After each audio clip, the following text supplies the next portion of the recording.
काबिल अफ़सोस पिछले दिनों एक वाक़या पेश आया।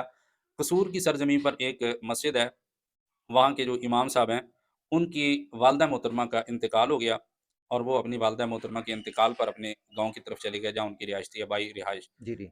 तो जब वापस आए हैं, तो उस कमेटी ने उनको कहा कि आपने जो छुट्टियाँ की हैं, उस छुट्टियों का 30% आपकी जो सैलरी है, हम उसको काटेंगे। ओह हो! मेरे ख़्याल में तारीख़-ए-इस्लाम में इस तरह का शर्मनाक वाक़या शायद ही कहीं पेश आया हो। सबसे पहली बात तो ये थी कि आप पूरी कमेटी, आप नमाज़ी, आप जाते उनकी वालिदा मोहतरमा के जनाज़े पर, वहाँ जी। जाते, ठीक है?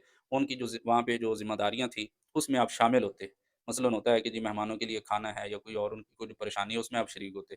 आप उधर जाने की बजाय यकीनन आप गए भी नहीं होंगे, आपके इस अमल ने बताया कि आपने जनाज़ा भी नहीं पढ़ा होगा। जी। आप उनको जाकर कहते कि जनाब आपकी वालिदा के जो अगर आपने ख़त्म पाक दिलाना है, इसाले सवाब करवाना है, उसके ऊपर खर्चा वो हम करेंगे।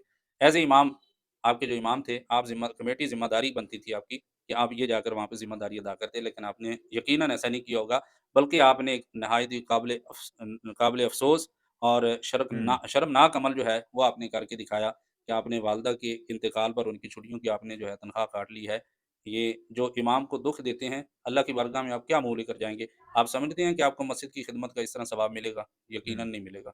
जो इमाम को तकलीफ़ पहुँचा के आप जितनी भी खिदमत कर लें, अल्लाह की बारगाह से आपको इसका अजर नहीं मिल सकता है।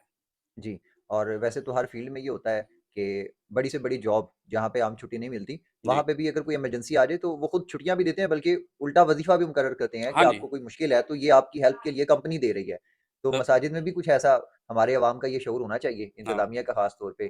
तो ब शुक्रिया, आपने एक नए उस मसले की तरफ उसमें वज़ाहत भी एक की। जी। जो प्राइवेट स्कूल हैं, हुँ, उनका हुँ। भी निज़ाम इस वक़्त हमारे पाकिस्तान में जी। बहुत एक शदीद सख़्त तरीन जो उनका निज़ाम है।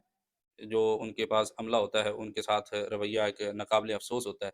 लेकिन मैं 1-2 स्कूलों में पढ़ाता रहा हूँ, उनका रूल ये था कि उनका कोई भी जो स्टाफ़ मेंबर है, वो नंबर 1 उम्रा, जी। नंबर 2 शादी और नंबर 3 वालिदैन में से अल्लाह ना करे किसी एक की वफ़ात, जी। इंतकाल।